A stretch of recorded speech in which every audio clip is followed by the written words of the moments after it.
Hello, and welcome to another review video. This time around, I'll be taking a quick look at the Mystic and Spectres machine. This in-house event comes in the form of a 5 Magic Zone Gabfest, which unfortunately means Pantheons and some outdated GFEs will be in the lineup. Around half of your pulls have a chance of being Mystic units, though RNG can always curse you and give you Pantheon after Pantheon. As a whole, I think that most people should skip this, especially if you have Mystic units from previous runs. Those previously introduced and some of the newly released units are notable, but I think that most people can live without them. But maybe your account is relatively young and you therefore don't have a lot of GFEs and Pantheons. In that case, then maybe a few pulls is not the worst idea, though do keep in mind future events, as your Magic Stones could go a longer way in those upcoming machines. If you find the video helpful, please remember to like and subscribe. First off, some of the farmable units serve as sync awakening requirements, so get them and max skill them if you'll be using any of these transforming units. Kyo-Sansai and Ryunsai are some of those farmables, and you might want to get them and max skill them. Both have been buffed and now make up 3-unit BDP systems. They are not the best, but they are better than nothing. Ryunsai also has an Evo, but this one requires gems that can only be obtained under certain conditions in some of the event dungeons. However, if you have a deep monster box, Kyonsai and Ryunsai might not be worth the time and effort. Also, these 3 dungeons will grant 30 plus points to some plus limit breakthrough units as long as they're not your helper. Maybe bring these along if you'll be farming these dungeons. You can perform Part Break in the Spectres Coliseum to get Kuchina gems. 2 can drop at a time, and 100 of these can be exchanged for this equip.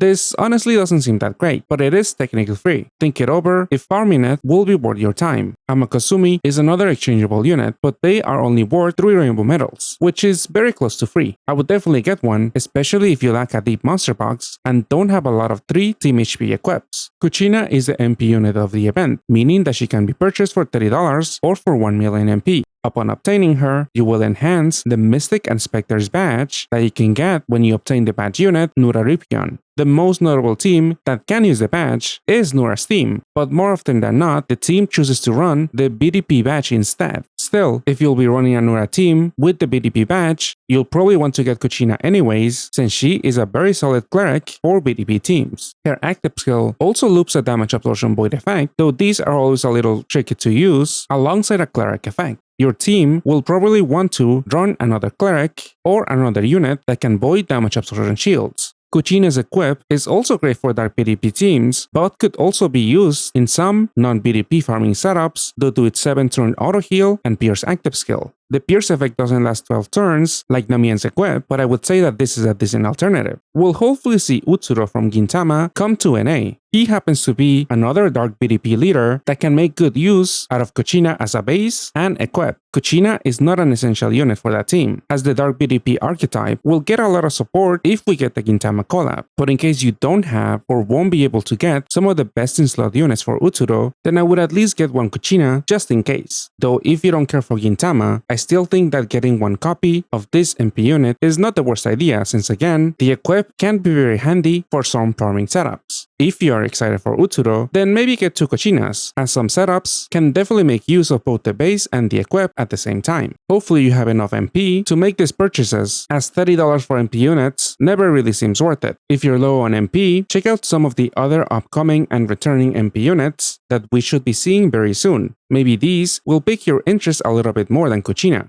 Alright, now onto some of the REM units. A lot of the low rarity mystics are not that strong, but at least they can be used as fodder for Nurarihyon, who is again the badge unit. All of the 5 stars plus Oki, Kugane, Mashiro, Yura, Usui, and Iori would be first on my chopping block, as their bases and equips are all pretty lackluster in this day and age. The most notable out of these that I just mentioned are maybe Usui and Iori, as both have decent equips that add a good amount of bulk and either bring in some utility or at least have a notable haste active skill. Sure, maybe their bases could be of use in some teams. For example, maybe you're playing Doma and need a low cooldown cleric that can also reapply the Water Skyfall buff. Shiranaki is now on a 1-turn cooldown, though her awakenings are pretty mediocre.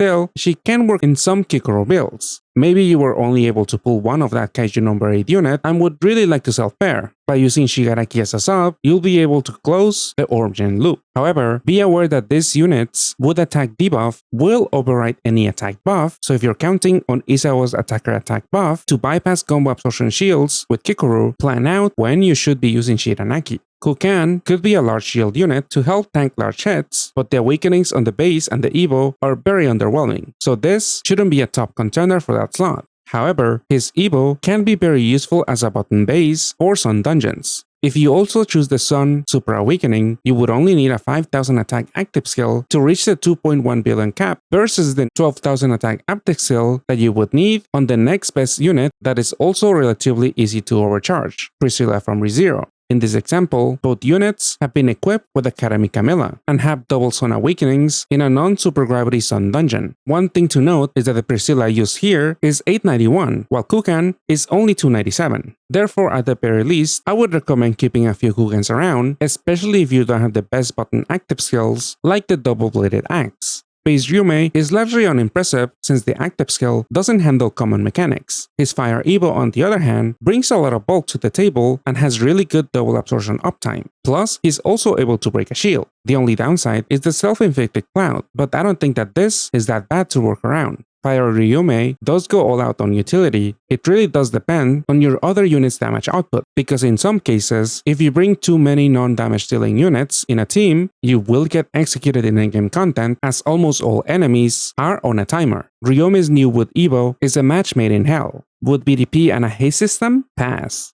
Izuna is a little bit more bearable, as a looping piercer and cleric can definitely be of use. Her wood attribute is still a detriment, but you could stick this next to Serie in your Reinhardt team to serve as your looping piercer. Her equip is decent for TPA units, and its attacker type Awakening could be pretty handy if you're using the attack enhancement badge or a leader like Deku and Bakugo that cap breaks that monster type. Izuna's new Fire and Wood Evo looks like it could fit with that My Hero leader, but unfortunately, her active skill does almost nothing of note for that team, as Deku and Bakugo's system give you the same HP buff and a similar cap break. At best, the new Izuna could just serve as a board changer and double shield breaker, but do those effects alone warrant a team slot? It's up to you to decide. Deku and Bakugo teams tend to have a flex slot, but someone like Athena Non tends to be their unit of choice. I guess if you really value the double shield break, then the new Izuna isn't that bad.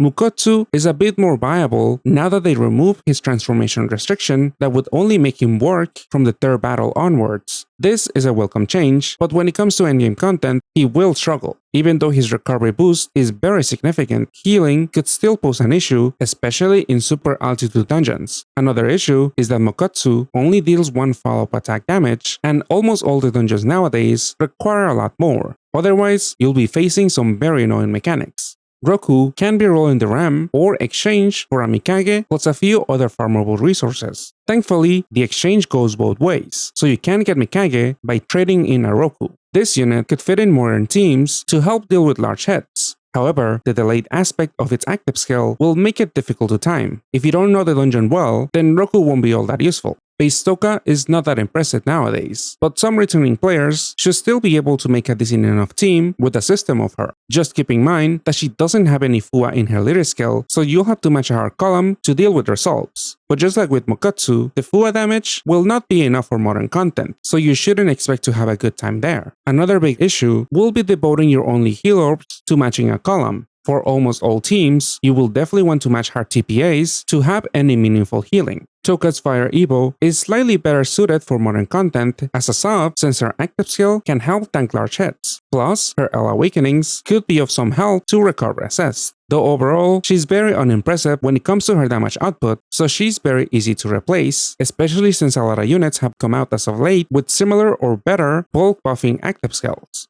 Touka's main highlight is her new Water and Wood Evo. This form is very similar to Auto, as both give you a water, wood, and heal board and deal with damage by shields. She's arguably better than Auto since destroying a shield is generally more useful than that unit's combo orbs. You could simply replace your Autos with the new Water Touka in your REM and RAM teams. Or since now we have Bad Academy Scylla, you could make a team such as this one. Then along with Scylla's Auto Heal and Touka's active skill recovery buff, super altitude dungeons like Gale Cloud will be more manageable. This new Touka Evo also synergizes very well with the newly introduced unit, Sembo. Though since the new Touka and this unit both have Moon Awakenings, meeting HP requirements in some dungeons like Cloud can be a bit hard. However, with the 2 Sembo system, you'll have a looping 1.8 HP buff, which will hopefully make some dungeons a little bit more manageable. A Sembo system also gives us 16.5 billion cap rake to water allies and an activatable board every other turn. You'll either close the Orb-Gen loop with 2 water Toukas or with the REM and REM system. Though since the latter only has 2 damage pings, the team's damage output will be a not so impressive 264 billion half the time. Honestly, if you have a viable REM and REM team, this leader doesn't seem worth pursuing. Both Touka and Sembo are REM-only units, so if you want to build a team around them, you will have to roll a lot in this event machine. Again, I don't think it's the best use of resources.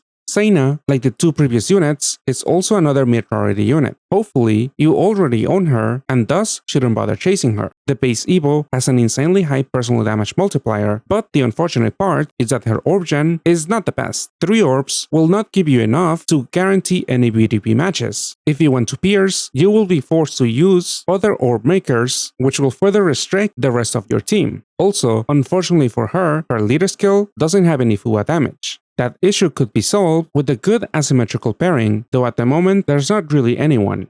Seina's equips are not impressive, but the second one is a reminder that there are a couple of story dungeons related to this event. Make sure to clear those before they're gone. You'll get a couple of magic stones, plus the needed Evo math to make Seina's exercising sword. Her water Evo is a decent button, but with units like Kukan, who can easily reach the button damage cap, Seina's 1 billion ping might not seem that strong. Still, water Seina's awakenings and leader skill make her a better choice if you value the Paprika awakenings or plan to swipe water boards. Her light Evo is a great asset to light teams like Reinhardt's and Shizuru's. This looping piercer will also bring a 60% damage reduction shield, which might be enough to tank large hits if accompanied by an HP buff like Serious. Since light Seina doesn't cap break herself, like Beatina for example, you'll definitely want to use that 3-0 MP unit next to her so that she can properly use her damage awakenings. Another newly introduced strong leader that can make good use of Seina's new Evo is Misaki. Misaki looks very similar to Shizuru. However, Misaki is more restricted to which dungeons you can use her due to this unit's on awakenings. On the other hand, you won't have to worry about having an active skill with a restriction.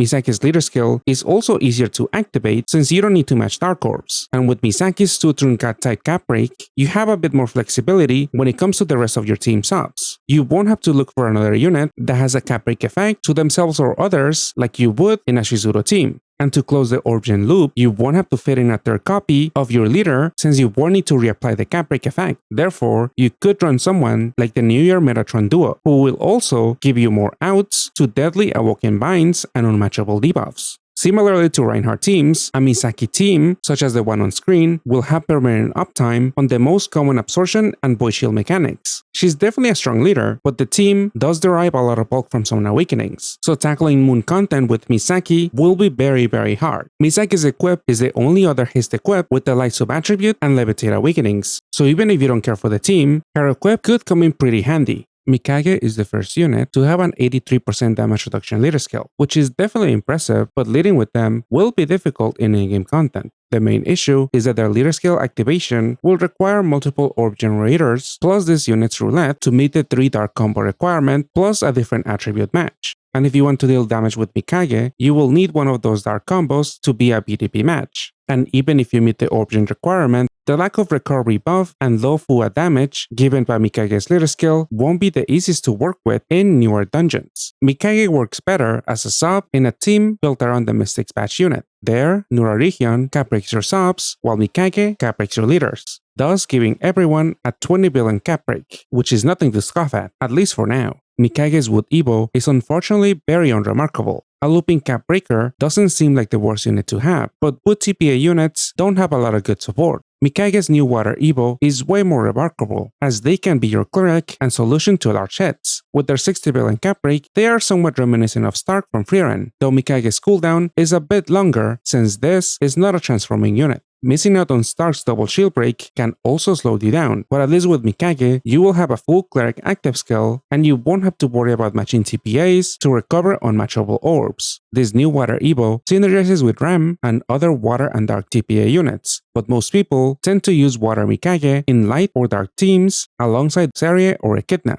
Yukine is the Mystic's BGM unit, but she cannot be bought. The face form transforms into a damage-dealing piercer with decent enough utility. Her cooldown and uptime make Yukine a very strong sub, but when it comes to meta teams, none are exactly calling for this water unit. Obviously, like with Mikage, you could also change this unit's attribute to light or dark, but those teams have way better options when it comes to piercers. Still, Yukine is a strong unit to fit in a team, but again her attribute and also her 2 Moon Awakenings limit the places and teams where you can actually make use of her. Her equip has a great set of awakenings, though the only lacking thing is the delay active skill is not always useful on most enemies. Her new Dark Evo has a bit more use with Dark BDP teams like this one. This looping attribute Absorption Voider and Time Buffer will also be your answer to large hits. With large HP buffs like this one, the issue is often not being able to fully heal to tank a large hit, but that shouldn't be an issue as Yukine will also grant you a very large recovery buff. Healing in super altitude dungeons might still be dicey, which is why you often need a significant recovery boost from your leaders, like Nurarihyon's 7x recovery buff. Speaking of which, this is the badge unit of the event, so he is exchangeable for 20 units or purchasable for $30. However, this exchange is similar to Rosetta's, where a 100 Magic Stone investment will not guarantee you a copy of this unit since about half of the lineup in this REM cannot be used as fodder. 2 Nuras make up a 45% damage reduction shield and can break system for subs, with some urgent half the time. The bad thing about the latter is that it's not consistent and the active skill will not guarantee the needed 9 orbs to match a BDP. So even by covering your bases by including a unit that can close the origin loop during the off turns, on the turns that you use Nura, you might still have to depend on a roulette to fish out more orbs. Enemies could override your roulette or give you some that don't have any dark orbs. And since Mikage's roulette is on a 3-turn cooldown, in a team such as this one, there will always be a chance that you'll get unlucky enough to not be able to activate Nura's leader skill. You could try to make the team a little bit more consistent by replacing Mikage with another maid Kami, but then you will miss out on any damage from your leaders since you won't have Mikage's leader and helper cap break. Apart from the team shown on screen, a Nura system can also be used in a Nutsuru team if we get the Gintama collab. That team is more consistent since you won't have to rely on this unit's orb-gen, though that pretty much means that Nura will mainly serve as a looping shield and cap breaker for your subs, and those roles can be covered by other Dark BDP units that we should have access if we do get Gintama. Though if you can't wait or have no hopes that we'll get Gintama, playing with a Nura team that is mainly composed of Mystic units will face the same issue as the Misaki team, where you'll have to worry about whether the dungeon is sun or moon. A lot of your bulk will depend on those awakenings, so trying to tackle a sun dungeon with this team will require a lot of support or might be even impossible if you don't have a deep monster box. Nura Seal is one of 2 units in NA that have a 6-turn delay active skill. This type of active skill hasn't been in great demand anywhere, not even in a ranking dungeon, but maybe this uniqueness alone might be why some would like to exchange for Nura even if you don't care for his teams. Chasing Nurarihyon or for enough fodder to make the trade will be very expensive and might not be worth the resources. The main reason why I'm against spending stones in this event is the possible Gintama rerun that might happen within the upcoming weeks. If we get it, we'll have access to a much stronger Dark BDP team. Utsuru will also be hard to get in that 10 Magic Stone machine, but that collabs lineup has a lot more useful units and equips for a couple of other teams. At the very least, I recommend waiting, because maybe we'll get Gintama while Mystics and Spectres is still running. If we're hopeful that we will get Utsuru, I would make sure to grab 1 or 2 Kuchinas, as both her base and equip can be used in that Dark BDP unit's team. The Mystics and Spectres machine also has Sembo and Touka, but like I mentioned, at best these are side grades to the usual REM and REM team, so I see very little value in chasing them. Misaki is another notable leader that you could obtain from this machine, but her being REM only, like other units like Mikage, Yukine, and Seina, means that you'll have to be very lucky or be willing to invest a lot of stones to get them. If you've been here for previous Mystics and Spectre reruns, you hopefully recognize and own some of the units I mentioned. If you do, you have even less reason to pull in this machine. maybe you don't have Stark, Shakumon, or Valentine Athena, and might be able to use Seina's and Mikage's new Evos as your piercer or solution to big hits in Reinhardt teams, so long as you put them next to Serie. As I've mentioned before, Gintama might rerun very soon, and I feel like the Magic Stones will have more value there. Utsuro is a strong leader that rivals Reinhardt, and even if you don't manage to roll that BGM unit, if you roll enough, you can get a few notable units for other notable teams. And worst case scenario, you'll accumulate fodder to exchange for Gintoki, whose Evo happens to be an amazing swipe leader. Star Twine Fairies are also set to return soon, but that in-house is very similar to this event, where it might not be worth chasing the new units. Conan might return soon too, but without the Yaba units. That rerun is largely unimpressive, so I wouldn't expect that many people to spend too much there. Bright is set to return too, but like with Conan, this event is also largely unimpressive. Pat Cafe finally returned to JP recently, but unfortunately, most of the new units are also not that impressive, though at the very least, I might still want to spend a few stones there to get the Solomon and Mei Luna duo.